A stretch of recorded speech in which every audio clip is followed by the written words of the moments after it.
Welcome to பார்வதியம்மாச்சி சமையல். இன்றைக்கி நம்ம பார்க்க போகிற ரெசிபி என்னென்னா, ஒரு ஹெல்த்தியான பிரேக்ஃபாஸ்ட் ரெசிபி தான். முட்டையும் கோதுமை மாவும் இருந்துச்சுன்னா போதும், அருமையாக நம்ம இதை செஞ்சு கொடுக்கலாம். வாங்க வீடியோக்குள்ளே போவோம். இந்த ரெசிபி எப்படி செய்கிறதுன்னு பார்ப்போம். இதுக்கு முதல்ல ஒரு கப்பு கோதுமை மாவு எடுத்துக்கோங்க. அதில் ஒரு 1/4 ஸ்பூன் அளவுக்கு தூள் உப்பு போட்டு, தேவைக்கு தக்கன தண்ணி ஊற்றி நம்ம கெட்டியாக சப்பாத்தி மாவு மாதிரி நல்லா சாஃப்டாக பிசைஞ்சு வச்சுக்கணும்.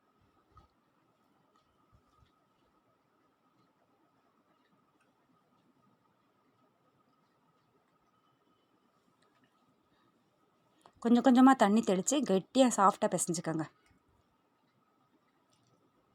இந்த மாதிரி சாஃப்டாக பிசைஞ்சு வச்சுக்கோங்க, தனியாக இருக்கட்டும். இது அதுக்குள்ளார நம்ம ஒரு ரெண்டு கிழங்கு, நல்லா பெரிய உருளைக்கிழங்காய் எடுத்து வேக வச்சு மசிச்சு வச்சுருக்கேன். அது கூட ஒரு பெரிய வெங்காயம், அது கொஞ்சம் பொடி பொடியாக நறுக்குனது, கொஞ்சோண்டு கொத்தமல்லி இலை,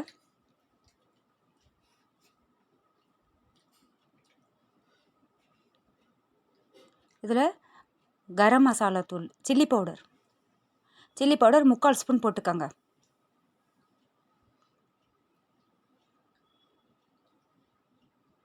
அதுக்கப்புறம் கரம் மசாலா தூள் 1/2 ஸ்பூன் போட்டுக்கோங்க. போட்டுட்டு ஜீரகத்தூள் ஒரு 1/4 ஸ்பூன் போட்டுக்கோங்க.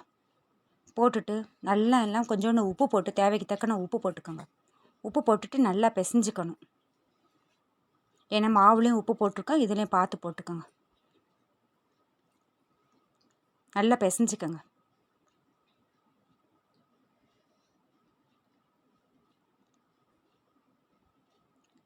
அதுக்கப்புறம் இந்த மாவு, சப்பாத்தி மாவு பிசைஞ்சு வச்சுருக்கோம் பார்த்தீங்களா, அந்த சப்பாத்தி மாவை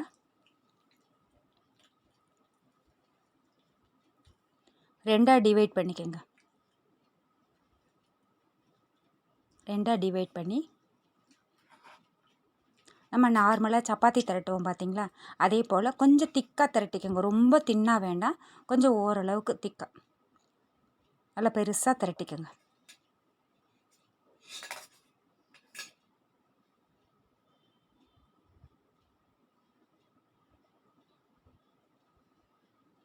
இதே போல் திரட்டி தனியாக எடுத்து வச்சுக்கோங்க. இதில் இன்னொரு சப்பாத்தியும் நம்ம செஞ்சுக்கணும். மிச்சம் இருக்கிற மாவையும் இதே போல் செஞ்சு வச்சுக்கணும். செஞ்சுட்டு இந்த நம்ம உருளைக்கிழங்கு கடவை இருக்குது பார்த்தீங்களா, அதை அப்படியேவும் 2 சப்பாத்திலையும் ஸ்ப்ரெட் பண்ணி விட்டுருங்க. ஃபுல்லாக நல்லா ஸ்ப்ரெட் பண்ணி விட்டுட்டு நல்லா ரோல் பண்ணுங்கள். நல்லா டைட்டாக ரோல் பண்ணிடுங்க. மெதுவாக பார்த்து எடுங்க. நல்லா ரோல் பண்ணிவிட்டு எட்ஜு பகுதியை பூரா 2 பகுதியிலையும் நம்ம கட் பண்ணி எடுத்துருங்க. ஓரங்கள் நமக்கு வேண்டாம். எடுத்துகிட்டு இது நம்ம தேவைக்கு தக்கன சின்னதாக இருந்தாலும் வெட்டிக்கோங்க, இல்லை உங்களுக்கு பெருசாக பிடிக்கும்னா பெரிய சைஸாக வெட்டிக்கலாம், கட் பண்ணிக்கலாம். நான் இதை ஒரு 4 பகுதியாக கட் பண்ணேன். எடுத்து தனியாக பிளேட்டில் எடுத்து வச்சுக்கோங்க.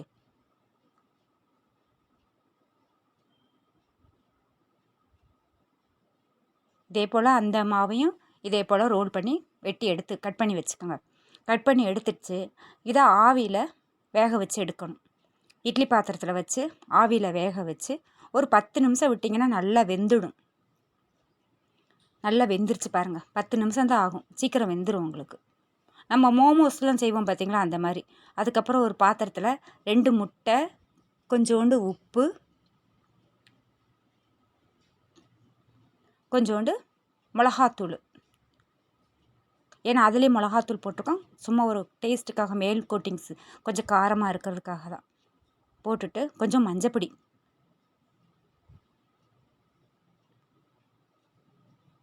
கொஞ்சோண்டு பெப்பர் பொடி போட்டுக்கோங்க. ஒரு 1/4 ஸ்பூன் பெப்பர் பொடி. அதுக்கப்புறம் கொத்தமல்லி இலை, அதையும் பொடி பொடியாக நறுக்கி நல்லா பீட் பண்ணிக்கோங்க. பீட் பண்ணிவிட்டு ஒரு பேனில் எண்ணெய் ஊற்றி நம்ம செஞ்சு வச்சுருக்கோம் பார்த்தீங்களா, அதை இந்த முட்டை கலவையில் கோட் பண்ணி அதில் போட்டு எடுத்துட வேண்டியதுதான். சேலோ ஃப்ரையாக போட்டு எடுத்தாலும் சரி, உங்களுக்கு விருப்பப்பட்டீங்கன்னா நீங்கள் எண்ணெயில் கூட டீப் ஃப்ரை பண்ணி கூட எடுக்கலாம். விருப்பப்பட்டால் இல்லை நம்ம இதிலேயே நம்ம செய்வோம்னு சொன்னால் இப்படி கூட நம்ம செஞ்சுக்கலாம். இது ரொம்ப நல்லாயிருக்கும் உங்களுக்கு.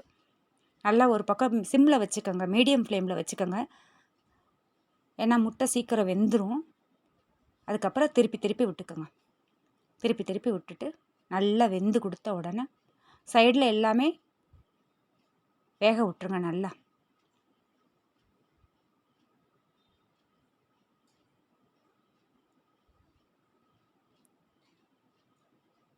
நல்ல ஒரு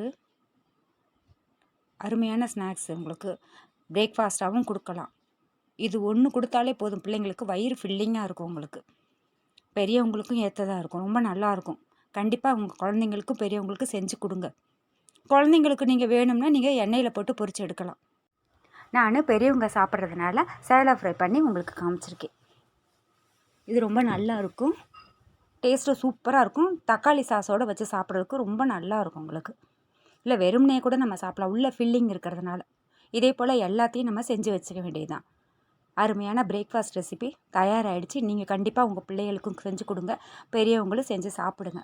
இந்த வீடியோ உங்களுக்கு பிடிச்சிருக்குன்னா லைக் பண்ணுங்கள், ஷேர் பண்ணுங்கள், சப்ஸ்கிரைப் பண்ணுங்கள். மறக்காமல் பெல் ஐக்கானை கிளிக் பண்ணுங்கள். தேங்க்யூ.